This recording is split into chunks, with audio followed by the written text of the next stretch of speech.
Halo, Assalamualaikum adik-adik. Saya mau ucapkan selamat untuk adik-adik yang sudah naik kelas 8. Di semester ganjil ini, kita akan belajar tentang teks berita sebagai materi pertama.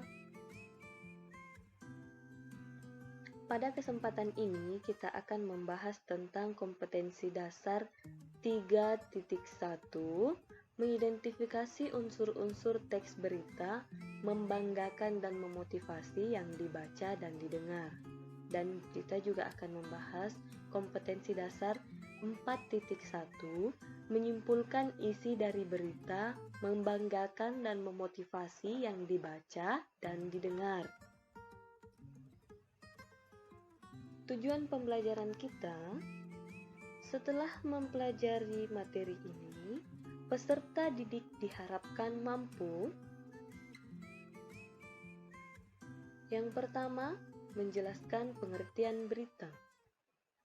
Yang kedua, mengidentifikasi unsur-unsur teks berita yang didengar dan dibaca. Yang ketiga, meringkas pokok-pokok isi berita yang didengar dan dibaca. Yang keempat, menyimpulkan pokok-pokok isi berita yang didengar dan dibaca.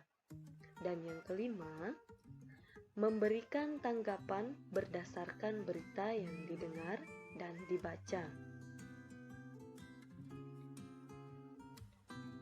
Ayo, siapa yang pernah nonton berita? Tahukah kamu apakah itu berita? Berita adalah laporan peristiwa, fakta, atau pendapat, opini yang aktual, terkini, menarik, dan penting untuk segera disampaikan kepada masyarakat. Berita dapat disajikan dalam bentuk surat kabar, radio, siaran TV, media online, maupun berita yang disampaikan langsung dari mulut ke mulut. Ayo kita lihat contoh berita kebakaran melanda ibu kota. Kebakaran kembali melanda ibu kota. Api dengan cepat melahap pemukiman padat penduduk di daerah Tambora, Jakarta Barat.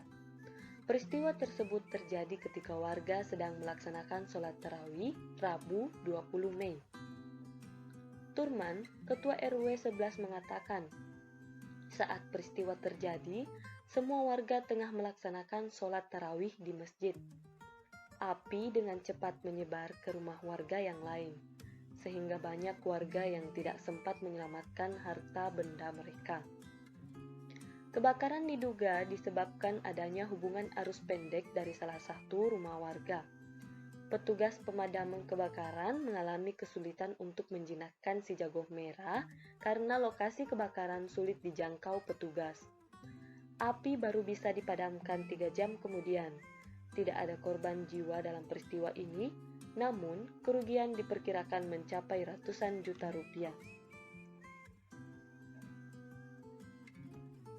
Pasti adik-adik bertanya-tanya, bagaimana cara menentukan unsur-unsur berita? Nah, cara menentukan unsur-unsur berita dapat kita rumuskan dalam 5W tambah 1H atau disingkat dengan adik Simba. Apa itu 5W tambah 1H?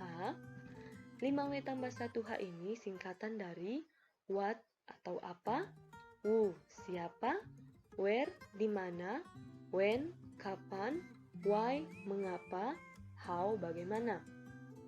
Lihat, kelima kata bahasa Inggris ini berawalan dengan huruf W dan how berawalan huruf H, maka disingkat dengan 5W tambah 1H.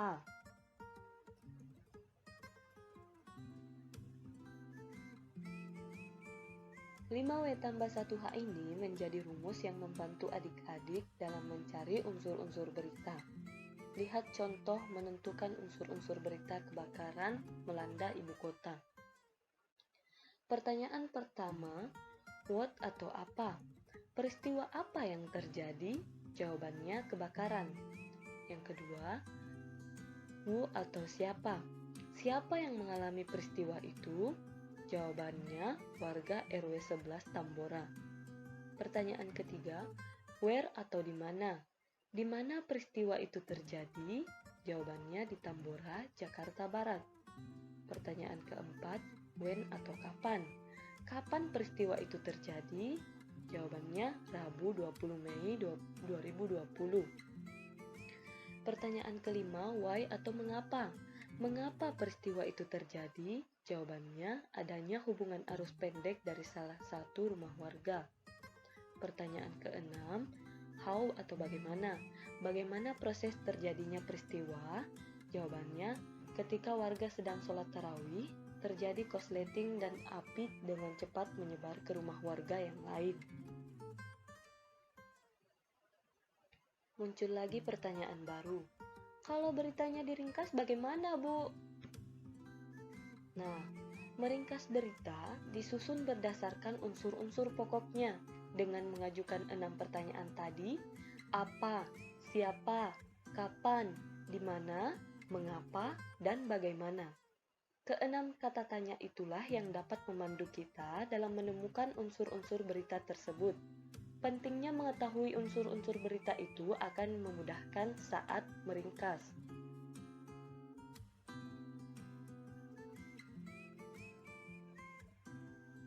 Coba perhatikan ringkasan berita ini. Kebakaran terjadi di daerah Tambora, Jakarta Barat pada hari Rabu 20 Mei 2020. Peristiwa tersebut diduga disebabkan adanya hubungan arus pendek dari salah satu rumah warga. Warga Tambora yang menjadi korban dalam peristiwa tersebut sedang melaksanakan sholat tarawih ketika kebakaran terjadi. Teks tersebut merupakan ringkasan dari berita tentang kebakaran melanda ibu kota atas pertanyaan 5W tambah 1H ini. Bagaimana jika kita ingin menanggapi berita? Apa sih tanggapan itu? Tanggapan adalah sambutan terhadap suatu ucapan. Isinya bisa berupa kritik atau komentar dengan menggunakan bahasa yang jelas, tentu saja dengan sopan. Aspek tanggapan terhadap berita terbagi atas dua. Bisa berupa isi atau struktur berita, dan bisa juga berupa bahasa berita. Nah, jika kita ingin mengomentari tentang isi atau struktur berita, kita bisa mengomentari tentang kebenaran dan kelengkapan dari beritanya. Jika kita ingin mengomentari tentang bahasa berita, kita bisa mengomentari tentang penggunaan kalimat dan pilihan kata dari pembawa berita.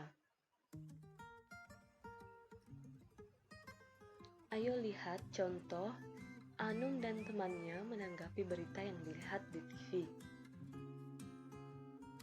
Anung berkata, isi berita yang saya dengarkan di televisi sangat jelas, bahkan lebih lengkap daripada berita yang saya baca sebelumnya di Facebook.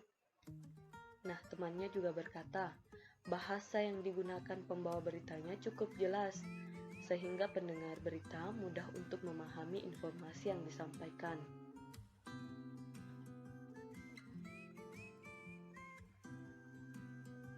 Baik adik-adik, sebagai tugas di rumah, perhatikan teks berita berikut untuk menjawab soal latihannya ya. Ayo adik-adik, simaklah berita yang berjudul Bocah 4 tahun sumbang semua isi celengan buat tim medis hadapi pandemi COVID-19.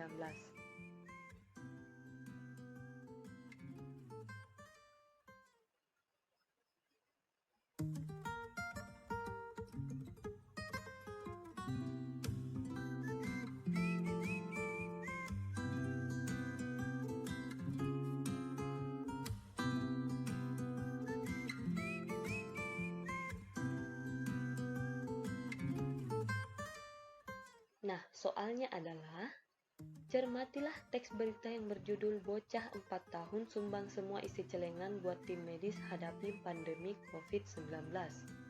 Nomor 2, catatlah unsur-unsur berita tersebut. Nomor 3, buat ringkasan dari berita tersebut.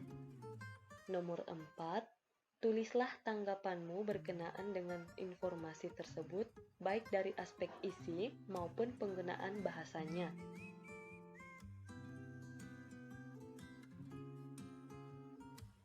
Nah, adik-adik, silahkan dijawab dengan format seperti ini.